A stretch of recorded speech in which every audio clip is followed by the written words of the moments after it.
Dan kita alhamdulillah kedatangan tamu Habib Muhammad bin Tahir Al-Kaf dari Tegal, Masya Allah. Sedikit mendapat fawaid beliau dari Rumbat Tarim, faedah ilmu dari beliau, mudah-mudahan bermanfaat buat kita. Tafadhal ya Habib.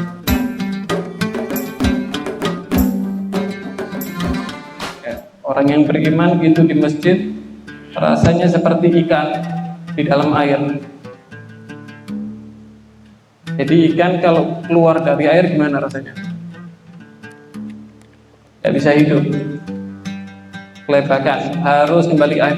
Begitu juga orang mukmin. Orang mukmin kalau tidak betah di masjid munafik. Orang mukmin tidak betah di masjid munafik itu. Kalau mukmin sejati, orang yang betah di masjid, alhamdulillah.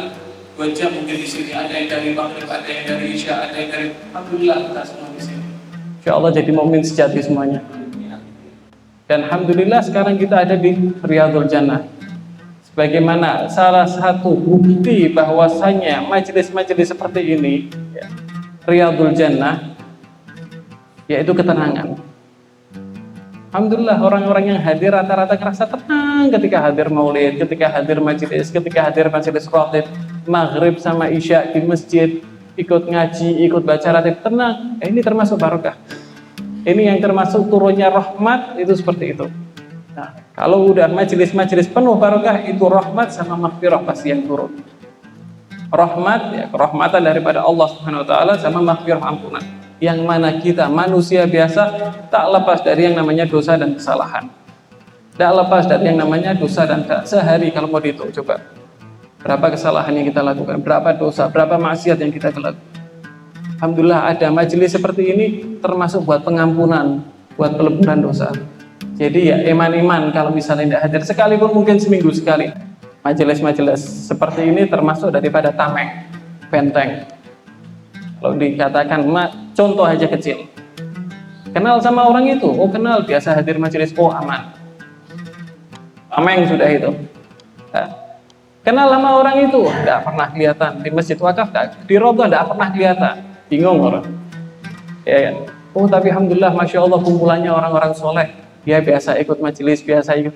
Sudah punya tameng ini orang berarti. Sudah punya ACC ini orang, ACC-nya bagus. Gitu. Alhamdulillah ini termasuk daripada berkahnya majelis ini namanya.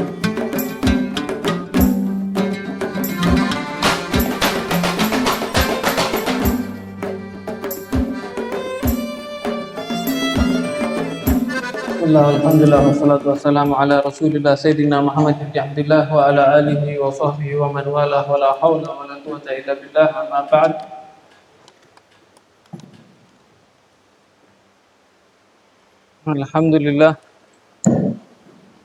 Alhamdulillah pada kesempatan ini, malam ini kita bisa kumpul di majelis ini dengan membacakan Burdatul Madih, yang diisi juga dengan majelis ta'lim pembacaan kitab hadits Nabawi sallallahu alaihi wasallam, kitab hadits dari Imam Nawawi yang dinamakan dengan hadis Arba'in dari Imam Nawawi. Cukup itu kita di majelis ini di masjid, yang mana masjid ini Baitullah. Diriwayatkan bahwasanya orang mukmin, orang yang beriman itu di masjid rasanya seperti ikan di dalam air. Jadi ikan kalau keluar dari air gimana rasanya? Tidak bisa hidup, kelebakan, harus kembali air. Begitu juga orang mukmin. Orang mukmin kalau tidak betah di masjid munafik. Orang mukmin tidak betah di masjid munafik itu. Jadi kalau mukmin sejati, orang yang betah di masjid, alhamdulillah. 2 jam mungkin di sini, ada yang dari maghrib, ada yang dari isya, ada yang dari, alhamdulillah kita semua di sini. Insya Allah jadi mukmin sejati semuanya. Alhamdulillah. Dan juga tadi diisi dengan Burdatul Madih. Qasidah burdah ini yang mana kandungannya di situ biografi secara singkat daripada Rasulullah SAW, dan juga diiringi dengan sholawat kepada Rasulullah SAW, yang mana dikatakan inda dzikri sholihin tanzilur rahmat. Jikalau dibaca daripada sejarah-sejarahnya orang soleh itu diturunkannya rahmat. Baru dibaca sedikit daripada sejarahnya orang soleh, orang yang baik, orang-orang pilihan Allah, itu sudah diturunkan rahmat. Karena apa? Ketika kita mendengarkan daripada kisah-kisah orang soleh, daripada kisah-kisah orang pilihan Allah yang mana mujahadah daripada amal ibadahnya yang luar biasa, itu pasti tergerak di hati. Ya Allah, coba aku bisa kayak seperti itu. Ya kan? Ketika diceritakan seorang wali soleh, Masya Allah, setiap malam Quran 2 juz, 3 juz, 4 juz, ibadah tidak pernah lepas, daripada sholat jamaah, sedekahnya luar biasa, sering ziarah, sering berkunjung kepada tetangga, silaturahmi, kepingin seperti itu. Nah, ini termasuk daripada asar bekas, daripada dzikrus sholihin, daripada diceritakannya orang-orang soleh. Makanya turunnya rahmat seperti itu. Apalagi kalau yang kita baca sejarah daripada Abdulus Sholihin, paling afdolnya orang soleh, yaitu sejarahnya Rasulullah Sallallahu Alaihi Wasallam. Pasti yakin, pasti dan yakin bahwasanya rahmat itu pasti turun. Dan tidak cukup itu, setelah itu diisi juga dengan pengajian ilmu. Pengajian ilmu termasuk suatu hal yang fardu, suatu hal yang wajib. Kita menuntut ilmu itu suatu hal yang wajib. Nah, sebagaimana dikatakan bahwasanya di hadis Rasulullah SAW mengatakan, "Idza marartum bil riyadil jannah fartau." Kalau kalian lewat daripada riyadul jannah, taman-taman surga, maka mampirlah. Sahabat mengatakan, "Apa itu riyadul jannah ya Rasulullah? Apa itu taman-taman surga?" Dibilang, "Hilakul dzikir." Kumpulan orang berzikir, kumpulan orang beribadah, kumpulan di situ orang-orang pada belajar atau membaca sholawat, intinya dalam keadaan amal yang baik. Dan alhamdulillah sekarang kita ada di Riyadul Jannah. Sebagaimana salah satu bukti bahwasanya majelis-majelis seperti ini, ya, Riyadul Jannah, yaitu ketenangan.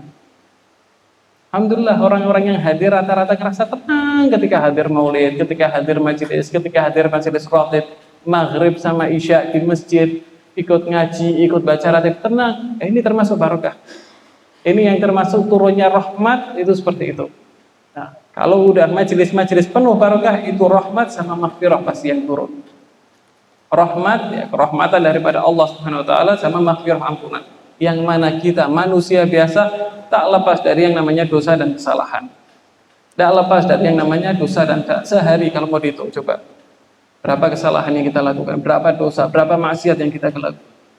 Alhamdulillah ada majelis seperti ini termasuk buat pengampunan, buat peleburan dosa. Jadi ya iman-iman kalau misalnya tidak hadir sekalipun mungkin seminggu sekali, cari majelis lainnya juga, cari cara lagi buat ngampuni, buat pengampunan dosa itu tadi. Dengan istighfar, dengan ibadah, sholat jamaah, mau sedekah, mau apa. Karena kita semua tidak lepas, khususan zaman-zaman sekarang ini. Kalau dulu dikatakan maksiat banyak, tapi tidak kayak sekarang. Dulu mungkin orang mau maksiat di luar rumah, tapi sekarang orang di dalam rumah sudah maksiat dengan HP, dengan segala macam cara. Kalau dulu orang mau maksiat di luar rumah, makanya kalau di rumah kelihatannya alim, tapi kalau di luar, naudzubillah. Makanya majelis-majelis ini seperti ini, Masya Allah, Alhamdulillah berkah, Alhamdulillah kesempatan. Jadi termasuk orang yang hadir majelis-majelis pengajian seperti ini, majelis burdah, termasuk orang yang baik. Kalau ingin lebih baik lagi, ngajak orang, ikut termasuk dakwah. Jadi ketika orang itu ikut pengajian atas ajaan, ya, itu yang ngajak tadi dapat pahalanya juga. Selagi orangnya itu ikut belajar, tahu bahwasanya fadilahnya sholat jamaah banyak, orang itu jamaah. Taunya jamaah dari siapa? Dari yang ngajak itu tadi, yang ngajak ke masjid. Dia juga dapat fadilahnya juga, dapat pahalanya juga. Nah, itu. Enggak bisa ngajak orang, ajarkan. Lebih berkah lagi, lebih afdal lagi, ajarkan ke orang lain. Gitu. Iya, alhamdulillah tadi di majelis saya dengar seperti ini, faedah seperti ini. Ajarkan kepada keluarga, ajarkan kepada tetangga, ajarkan kepada anak istri. Itu seperti itu menjadi lebih baik. Karena majelis-majelis seperti ini termasuk daripada tameng, benteng. Kalau dikatakan contoh aja kecil.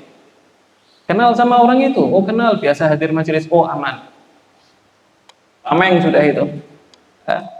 Kenal sama orang itu, tidak pernah kelihatan di masjid wakaf, di roboh tidak pernah kelihatan, bingung orang. Ya kan? Tapi alhamdulillah, Masya Allah kumpulannya orang-orang soleh. Dia biasa ikut majelis, biasa ikut. Sudah punya tameng ini orang berarti. Sudah punya ACC, ini orang ACC-nya bagus. Gitu.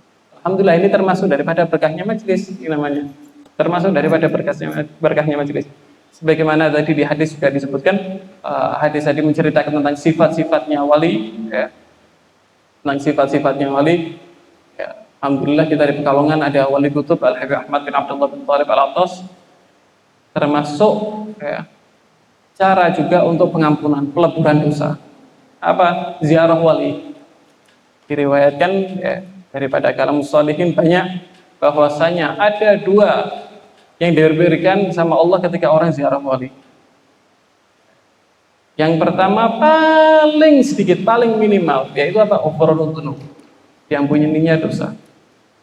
Baru ziarah aja, selagi kita menjaga adab, selagi kita menjaga daripada adab, jaga adab, jangan sampai, ya, maksudnya sampai kurang ajar di tempat-tempat seperti itu, tempat-tempat sakral seperti itu. Kita menjaga adab, paling sedikit kita dapat ampunan dosa. Paling sedikit. Lah, hadiah paling banyaknya apa? Hadiah paling banyaknya kita dikasih magom, dikasih kedudukan wali itu, ya. Kita juga diberikan sama darajatnya seperti darajatnya wali yang kita ziarahi tadi. Tapi ya itu tidak gampang, butuh orang-orang iman yang kuat. Makanya dikatakan al-madad ala gadril masyhad. Ketika orang ziarah wali, ketika orang ziarah solihin, lihat akidahnya dia, lihat keyakinannya dia. Wali ini, tidak yakin. Saya tidak yakin kalau ini wali. Ya tidak dapat. Tapi kalau benar-benar yakin bahwasanya ini wali luar biasa, kita tawasul sama ini wali, ya, karena ini lebih dekat kepada Allah, minta tolong. Ya, itu daripada inti tawasul seperti itu. Jadi kalau misalnya kita mengirim surat, kalau kita tidak punya kenalan sama orang dalam, kapan bisa diterima? Mengirim surat, contoh ke presiden, dari rakyat biasa, kita ngirim. Sebulan baru nyampe, itu pun masih belum dibuka. Tapi kalau misalnya kita punya kenalan orang dalam, ring satunya, titip, langsung masuk, hari itu juga mungkin langsung dibuka, langsung dibaca. Ya, seperti itu. Nah, itu namanya perantara, wasilah. Kita dengan yang penuh dosa, penuh maksiat, menghadap langsung ke Allah Ta'ala, gimana? Susah. Tapi kita terus berharap lewat wali Allah, ini tawasul perantara, minta tolong, ya, minta tolong tawasul sama wali Allah Imam Ahmad bin Abdullah bin Thalib Al-Attas, Sahib Sapura, minta tolong wasilah sama Habib Ahmad bin Abdullah bin Thalib, biar nyampaikan daripada doa-doa kita, nyampaikan daripada hajat-hajat kita. Ini seperti itu. Ini kesempatan majelis-majelis seperti ini. Alhamdulillah majelis ini ya makmur juga. Alhamdulillah di Pekalongan, di Masjid Wakaf, di masjid-masjid lainnya, majelis-majelis lainnya. Insya Allah tambah makmur, tambah berkah, hadirin tambah banyak, dan insya Allah bermanfaat bagi kita semua dan keluarga kita. Ini wal'af.